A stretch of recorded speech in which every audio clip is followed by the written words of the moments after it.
کہ اس دنیا میں تو حضور کی معیت ہے، قیامت کے میں اور آخرت میں، قیامت کا بھی پتہ ہے شفاعت ہوگی، مل جائیں گے، جنت کی جو دائمی زندگی ہے جس کے بعد پھر اینڈ ہی نہیں ہے، موت ہی کوئی نہیں، تو ابد الآباد کی زندگی اس میں کیا ہوگا؟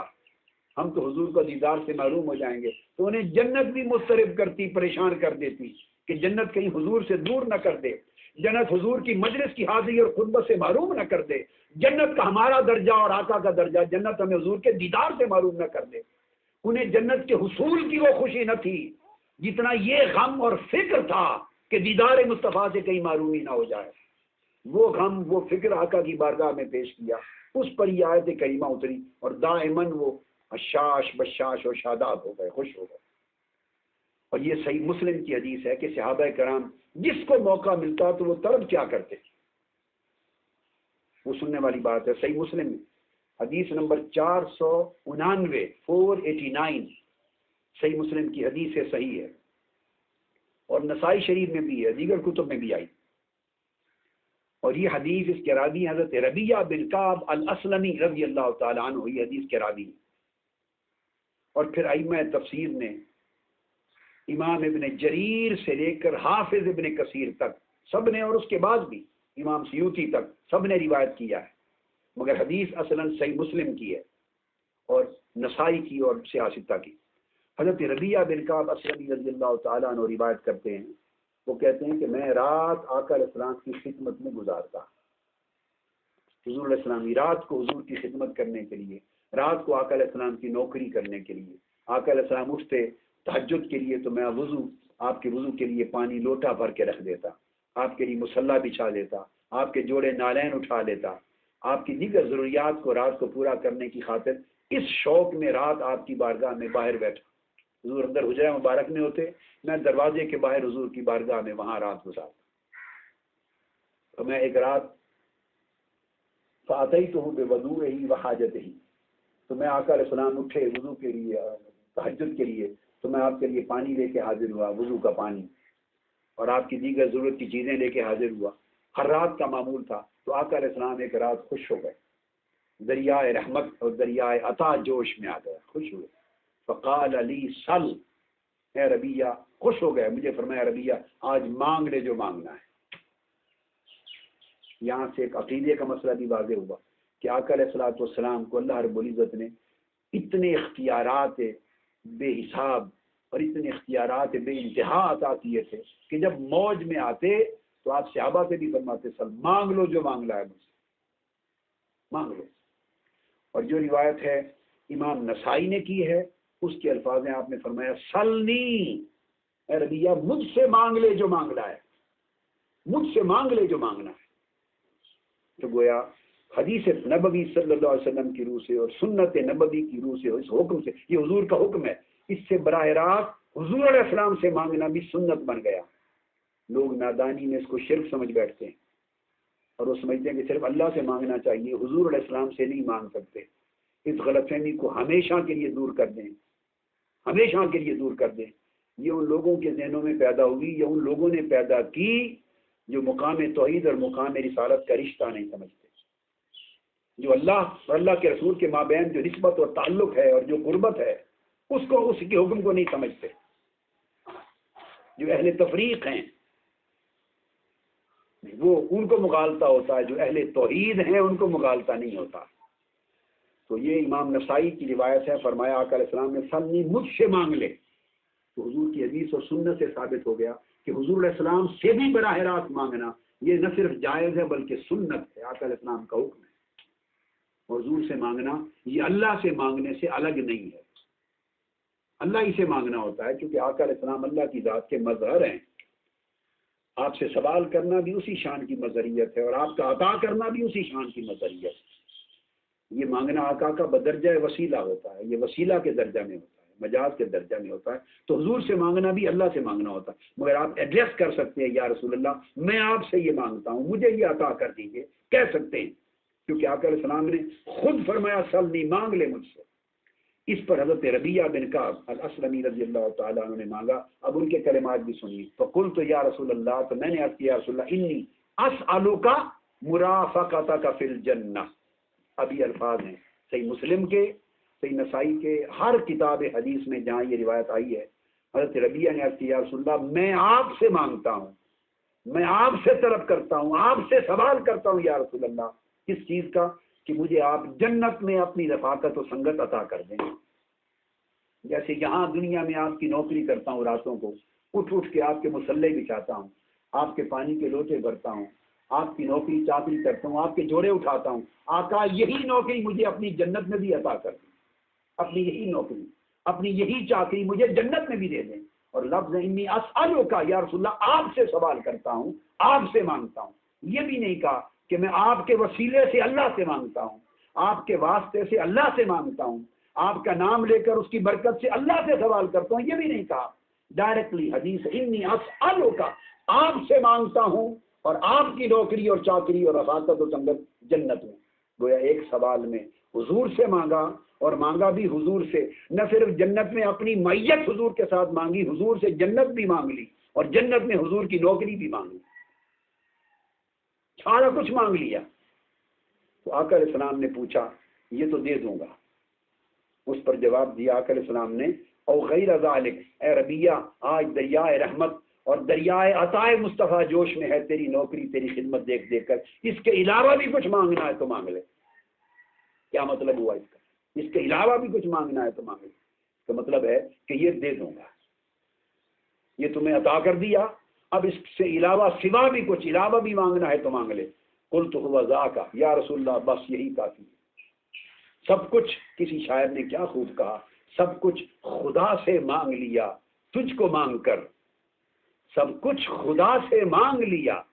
تجھ کو مانگ کر، اٹھتے نہیں ہیں ہاتھ میرے اس دعا کے بعد۔ آقا جب آپ کو مانگ لیا، جنت میں آپ کی نوکری مانگ لی، آپ کی چاکری مانگ لی، آپ کی خدمت میں رہنا، آپ کی سنگت و رفاقت میں رہنا مانگ لیا، حضور اس کے بعد کیا مانگو؟ شرم آتی ہے، کچھ بچا ہی نہیں اس کے بعد مانگنے کا، سب کچھ اس کے اندر ہے۔ تو آقا علیہ السلام نے فرمایا قال فإنی علی نفسک بکثرۃ السجود، دے دی جنت تمہیں، اور جنت میں اپنی نوکری اور چاکری بھی دے دی، رفاقت اور مرافقت سنگت بھی دے دی، اب تم بھی میرے دینے کی لاج رکھنا، میری عطا کی لاج رکھنا، اور وہ یہ کہ میری مدد کرنا کہ کثرت کے ساتھ سجدے کرتے رہنا، کثرت کے ساتھ سجدے کرتے رہنا، تاکہ میری عطا کی لاج رہے، تمہاری اہلیت اس کے لیے برقرار رہے، تم اس کے مستحق بنے رہو، لوگ ایسا نہ کہیں کہ حقدار تو نہ تھا، اتنی رفاقت اور جنت میں اتنی قربت کیسے مل گئی، نہیں، اس کے لیے اپنے آپ کو حقدار بھی بنائے رکھنا۔ تو اس طلب کے جواب میں اللہ رب العزت نے یہ آیت نازل کی کہ جو لوگ حضور کی اس دنیا میں نوکری کرتے ہیں، میرے محبوب کی چاکری کرتے ہیں، میرے محبوب سے عشق اور محبت کرتے اور میرے محبوب کی اطاعت اور اتباع کرتے ہیں، اور ان کے اسوہ حسنہ اور سیرت طیبہ کی پیروی کرتے ہیں، ان کے ہر حکم اور ارشاد اور ان کی ہدایت اور طریق کو اپنی زندگی میں اپنے اوپر لازم اور واجب کرتے ہیں، اور راہ فرار نہیں اختیار کرتے، جان نہیں چھوڑاتے میرے محبوب کی اطاعت اور اتباع سے، ان کے لیے خوشخبری ہے کہ جنت میں بھی انہیں حضور کی مرافقت ملے گی، حضور کی سنگت اور آقا حضور کی معیت ملے گی۔ یہ اس آیت کریمہ کا شان نزول تھا کہ جو لوگ حضور علیہ السلام کی معیت میں رہیں گے، آقا علیہ السلام کی اطاعت اور اتباع میں رہیں گے، اور آقا علیہ السلام کی حدیث و سنت کو حجت مانیں گے، اور حضور کے اسوہ حسنہ اور سیرت طیبہ کو اپنے اوپر واجب اور لازم رکھیں گے، اللہ تبارک و تعالیٰ انہیں اس کے توسل سے، حضور کی اتباع کے توسل سے، حدیث و سنت رسول کی حجیت کے توسل سے، اور حضور کی سیرت طیبہ کے وجوب اور اپنے اوپر عملی لزوم کے توسل سے جنت میں بھی آقا علیہ السلام کی معیت عطا کر دے گا، ہر چند کہ وہ ذاتی طور پہ اس مقام کے اہل نہ ہوں، انبیاء اور رسولوں کے درجات میں رہنے کے اہل نہ ہوں، نہ وہ رہ رہے ہوں گے، مگر اس عمل اور اس محبت اور اس معیت کے نتیجے میں اللہ تعالیٰ انہیں حضور کی رفاقت اور سنگت کے مواقع دے گا اور طویل مواقع عطا کرے گا۔ اب یہ آقا علیہ السلام کے ساتھ اتباع سنت اور سیرت کے حکم کے وجود کو لازم کرنے سے تو ہوتی ہے، مگر اس کے ساتھ ایک میجر سبب حضور کے ساتھ ذاتی محبت اور ذاتی عشق بھی۔ امت کے افراد کو چاہیے کہ حضور کی سنت سے بھی محبت کریں اور حضور کی ذات سے بھی عشق کریں۔ یہاں آخری حدیث سنا کر آج کی گفتگو ختم کرتا ہوں کہ سنت و سیرت کی اتباع اور اس سے محبت کا تو درجہ کتنا بلند ہوگا، حضور کی ذات سے محض محبت و عشق اگر کسی یہودی لڑکے نے بھی کیا یہودیوں نے بھی کیا، کسی غیر مسلم نے بھی کیا، حضور کی ذات سے محبت اور عشق، تو اللہ تبارک و تعالیٰ نے اس کو بھی محروم نہیں مجلس میں بیٹھا رہتا، بیمار ہو گیا، حضور کی مجلس میں چند دن نہیں آیا، آقا علیہ السلام نے پوچھا کہ وہ یہودی لڑکے کو کیا ہوا، وہ نہیں آ رہا ہماری مجلس میں 1-2 دنوں سے۔ صحابہ کرام نے عرض کیا یا رسول اللہ وہ بیمار ہو گیا، وہ بیمار ہو گیا، فمارض فاتاه النبی صلی اللہ علیہ وسلم فدخل علیہ وابوہ قاعد عند راسہ۔ اب یہ صحیح بخاری پڑھ رہا ہوں، صحیح بخاری سے۔ جب وہ مریض ہو گیا، صحابہ نے اطلاع کی تو آقا علیہ السلام نے فرمایا اچھا چلو بھی ہماری نوکری کرتا ہے، میرے جوڑے اٹھاتا تھا، وضو کا پانی بھر کے رکھتا تھا، محبت کرتا، بچہ یہودی، چلو اس کی عیادت کو اس کے گھر چلتے ہیں۔ آقا علیہ السلام صحابہ کو لے کے اس یہودی کے گھر عیادت کے لیے تشریف لے گئے۔ یہاں سے آقا علیہ السلام کی سنت و سیرت کا بھی پتہ چلا، اور وسعت قلب کا اور وسعت ظرف کا بھی پتہ چلا۔ ہم تو آپس میں تھوڑا سا اختلاف ہو تو مسلمان کے گھر میں نہیں جاتا، اور وہاں آقا علیہ السلام یہودی کے گھر میں جو دشمن ہے دین میں، اس کے گھر اس کے بیٹے کو جو یہودی ہے اس کی عیادت کے لیے تشریف لے جا رہے ہیں۔ یہ حسن اخلاق ہے آقا علیہ السلام کا۔ جب تک اس حسن اخلاق کی بھی اتباع نہیں ہوگی تب تک بھی حضور کا وہ محبت اور حضور کی قربت کا درجہ نصیب نہیں ہوگا۔ اس کے گھر گئے، جب گھر داخل ہوئے وہ ابوہ قاعد عند راسہ، تو اس کا باپ اس کے سر کی طرف خود بیٹھا ہوا تھا قریب۔ آقا علیہ السلام اس کی عیادت کی، اس کو دیکھا، اس کے گھر میں داخل ہو کر عیادت کی اور فرمایا یا فلان قل لا الہ الا اللہ، اے یہودی بچے، اس کا نام لے کے کہا فلان میرا کلمہ پڑھ لو، میرا کلمہ پڑھ لو۔ اب سب حیران تھے کہ عیادت کو آئے ہیں، ہر روز حضور کی مجلس میں بیٹھتا ہے، حضور کے جوڑے اٹھاتا ہے، حضور کے وضو کا پانی بھرتا ہے، نوکری کرتا ہے ذاتی محبت اور عشق میں۔ اس وقت نہیں کہا اس کو مجلس میں، آزاد رکھا، بیمار ہے، بستر مرگ پہ ہے، پوچھنے آئے ہیں، اس کے گھر آ کے فرما رہے ہیں میرا کلمہ پڑھ لو۔ اب یہ نگاہ نبوت ہی جانتی ہے۔ فناظر الی ابی، اس نے مڑ کے اپنے باپ کی طرف دیکھا، فسکت ابوہ، یہ صحیح بخاری ہے، اس کا باپ خاموش رہا۔ فاعاد علیہ النبی صلی اللہ علیہ وسلم، آقا علیہ السلام نے اسے دوبارہ فرمایا اے بیٹے، اس نام لے کر اے بچے میرا کلمہ پڑھ لو۔ فناظر الی ابی، اس نے پھر مڑ کے اپنے باپ کی طرف دیکھا، جب دوبارہ دیکھا تو فقال ابوہ اتے ابا القاسم، اس نے کہا اے یہودی کے بیٹے، میرے بیٹے مجھے مڑ مڑ کے کیا دیکھتا ہے، مصطفیٰ کا جو حکم ہے اس کی اطاعت کر۔ ہمارا نصیب ہمارے ساتھ، تمہاری خوش نصیبی کے چل کے تمہاری عادت کے لیے آئے اور تمہیں زبان مبارک سے گھرا کے فرما رہے ہیں کہ میرا کلمہ پڑھ۔ فاتے ابا القاسم، اب ابا القاسم محمد مصطفیٰ کی اطاعت کر، ان کے حکم کی تعمیل کر۔ فقال الغلام اشہد ان لا الہ الا اللہ وانک رسول اللہ، اس بچے نے اسی بستر مرض پر ہی کلمہ پڑھا اور کہا کہ میں گواہی دیتا ہوں لا الہ الا اللہ وانک رسول اللہ، اللہ کی اور آپ کی رسالت۔ جب اس نے کلمہ پڑھ لیا تو حدیث میں ہے صحیح بخاری میں اور مسند احمد بن حنبل میں، فخرج النبی صلی اللہ علیہ وسلم، آقا علیہ السلام باہر نکلے، امام بخاری روایت کرتے ہیں وہو یقول، اور جب جو ہی اس کے گھر سے قدم باہر رکھا تو آقا علیہ السلام یہ فرماتے جا رہے تھے صحابہ کرام کو، الحمدللہ الذی اخرجہ بی من النار، اخرجہ البخاری کی صحیح بخاری کی 1356 نمبر حدیث ہے۔ گھر سے قدم باہر رکھا اور یہ فرماتے جا رہے تھے اس اللہ کا شکر ہے جس نے میرے وسیلے سے اس لڑکے کو دوزخ سے بچا لیا، جس نے میرے صدقے سے اس بچے کو دوزخ سے بچا لیا، جس نے میرے صدقے سے اس بچے کو، اس اللہ کا شکر جس نے میرے تو خیر اس بچے کو دوزخ کی آگ سے نکال دیا، نجات دے، یہ فرماتے جا رہے تھے۔ اب حدیث پاک میں آتا ہے، دوسری جگہ روایت آتی ہے کہ یہ فرماتے جا رہے تھے، آقا علیہ السلام ادھر قدم باہر رکھا، فرماتے ہوئے نکلے، ادھر اس بچے کی روح اندر قفس سے ان طریقے پرواز کر دی، موت آ گئی۔ اب کسی کو خبر نہ تھی کہ ایک لمحے میں موت آنے والی۔ آقا علیہ السلام نے دیکھ لیا کہ لڑکے کی موت قریب ہے، صحابہ نے نہیں دیکھا، چہرے سے آثار دکھائی نہیں دیے، آقا دیکھ رہے تھے کہ اس کی موت آنے والی ہے،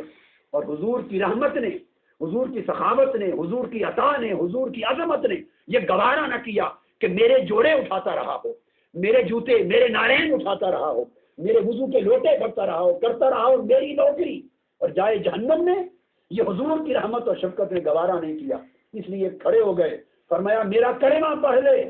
تاکہ میرے کلمہ پڑھ کے تو نے میری نوکری کی ہے، میرے جوڑے اٹھائے ہیں، میں چاہتا ہوں تمہیں جنت میں بھیج کے تمہارے گھر سے قدم باہر رکھوں۔ تو آقا نے اس لیے اصرار کیا، تکرار کیا، اس نے کلمہ پڑھا، یہ فرماتے ہوئے آقا باہر نکلے، اس اللہ کا شکر ہے جس نے میرے صدقے سے، میرے طفیل، اس میں حضور کی زبان اقدس سے حضور کا وسیلہ ہونا بھی ثابت ہو گیا کہ میرے تصدق اور توسل سے بی اخرجہ بی من النار، اللہ نے میرے ذریعے، میرے وسیلے سے اسے دوزخ سے نکال دیا، ادھر اس کی روح قفس انصری سے پرواز کر گئی۔ تب صحابہ کو سمجھ آئی کہ نگاہ نبوت کیا دیکھ رہی تھی، تو آقا علیہ السلام اس کے گھر اسے دوزخ سے نکالنے کے لیے گئے، ورنہ پہلے بھی کہہ دیا ہوتا، کلمہ پڑھا لیا ہوتا، اس دن پڑھایا۔ تو لفظ یہ تھا کہ فاتح ابو القاسم، ان کو بھی سمجھ تھی کہ کلمہ پڑھنے کا مطلب حضور کی اطاعت کرنا ہے، حضور کی غلامی میں آ جانا ہے۔ تو گویا حضور علیہ السلام کی نوکری کرتے صحابہ بھی اور غیر صحابہ بھی محبت اور عشق میں، مگر آقا علیہ السلام نے فرمایا وہ محبت اور عشق ذاتی اگر اس کے ساتھ میری اطاعت اور اتباع اور میری سنت و سیرت کی پیروی بھی مل جائے تو جنت بھی ملے گی، اور جنت میں میری قربت اور میری مجلس بھی ملے گی۔ یہ صلہ ہے آقا علیہ السلام کی اطاعت کا اور حضور کی حدیث و سنت کے وجوب اور فرضیت پر ایمان رکھ کر اسے اپنی زندگی میں لازم کر لینے کا، اور اپنی زندگی آقا علیہ السلام کی اسوہ حسنہ اور سیرت طیبہ کے عملاً تابع کر دینے کا یہ صلہ ہے کہ نہ صرف جنت کی ضمانت ہے بلکہ جنت میں حضور کی مجلس ہم نشینی اور حضور علیہ السلام کی قربت و زیارت کو دائماً میسر آتے رہنے کی بھی ضمانت ہے۔ اللہ رب العزت ہمیں یہ فہم و معرفت عطا کرے۔ آج کی گفتگو اسی آیت کریمہ پہ ختم کرتے ہیں، اگلی نشست میں انشاءاللہ بقیہ آیات قرآنی کے مضمون کا آغاز کریں گے۔ وما علینا الا البلاغ۔